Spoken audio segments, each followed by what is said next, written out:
हरे कृष्ण।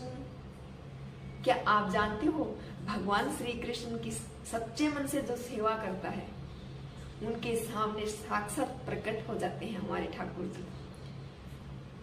एक बार वृंदावन में 2 गोपियां थी। वो मक्खन बेच रही थी और वो थक गई। वो यमुना नदी के किनारे आकर आराम कर रही है और दोनों एक दूसरे से बातें कर रही हैं कि भगवान कहाँ मिलेंगे। अब एक गोपी कहती है कि मैंने सुना है कि जो साधु संत होते हैं, जो संत देवता होते हैं, इनके पास भगवान होते हैं। हमारे को तो इनके पास ही भगवान मिलेंगे। अब दूसरी कहती है तो हम कभी नहीं देख पाएंगे। उसी टाइम वहां पर एक संत महाराज आ जाते हैं और अपना उनके पास एक बैग होता है। वो बैग यमुना नदी के किनारे रख देते हैं और खुद यमुना नदी में स्नान करने चले जाते हैं। अब वो दोनों गोपियां सोचती हैं कि ये संत महाराज नहाने चले गए, अब इनका बैग है, उस बैग में ही भगवान मिलेंगे, क्योंकि भगवान को तो साथ लेके नहीं जा सकते। अब दोनों गोपियां उस बैग के पास चली जाती हैं। एक गोपी बाहर पहरा दे रही होती है कि कहती है कि वो साधु संत आ जाएंगे तब मैं बता दूंगी, इतने तू दर्शन कर आ जा और फिर तू दर्शन कर लेगी, उसके बाद मैं दर्शन कर लूंगी। अब दोनों ऐसे करती हैं।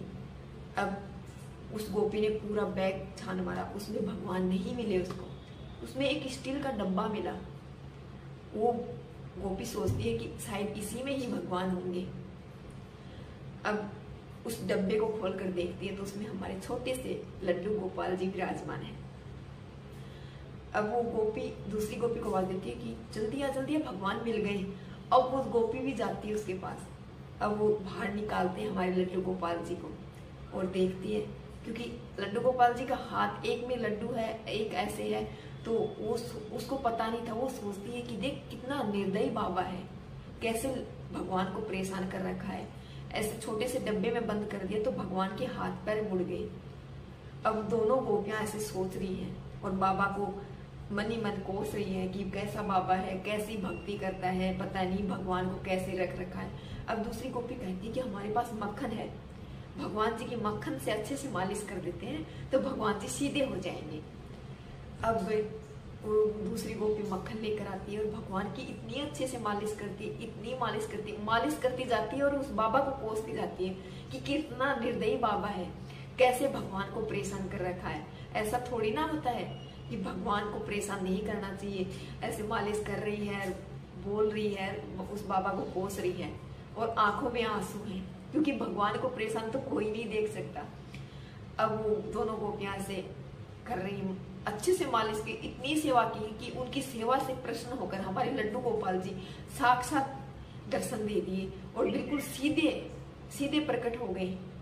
अब दोनों गोपियों ने कहा कि देख हमारी मालिश से भगवान कैसे सीधे हो गए। अब भगवान ने उनको बिल्कुल सीधे अवतार में दर्शन दिए।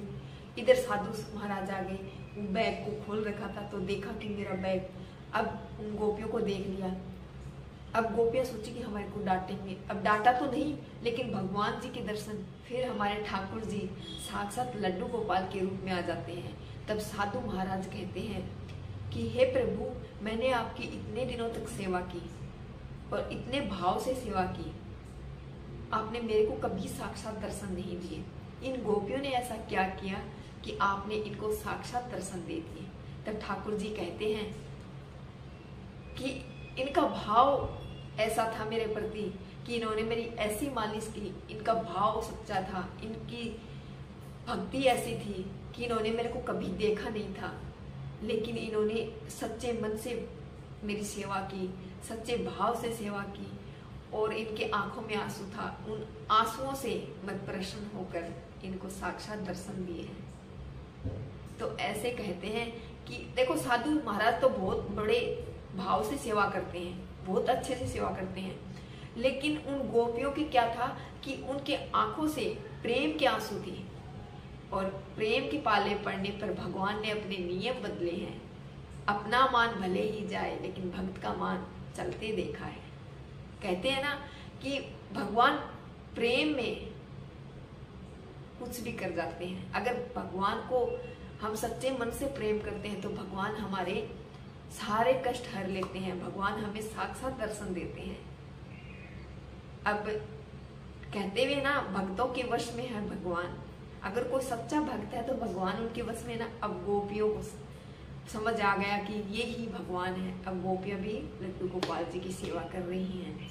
तो ऐसे कहते हैं कि जो सच्चे मन से सेवा करते हैं उनको भगवान साक्षात दर्शन देते हैं। तो भगवान की सच्चे मन से सेवा कीजिए, भगवान से प्रेम कीजिए। पूजा भले ही कम कीजिए लेकिन भगवान से प्रेम अवश्य करिए। भगवान के प्रेम के बिना कुछ भी नहीं है। क्योंकि दुनिया से प्रेम करने की बजाय दुनिया से प्रेम मत करो। दुनिया कोई अपना नहीं है, बस एक भगवान ही है जो अपना है। हम उन्हें अपना कह सकते हैं। दुनिया में इतने धोखे हैं, इतने धोखे मिलते हैं कि उनकी हम कल्पना नहीं कर सकते। लेकिन भगवान हमारा इतना ध्यान रखते हैं, इतना ख्याल रखते हैं, हमारी रक्षा करते हैं। भगवान से प्रेम कीजिए। राधे राधे।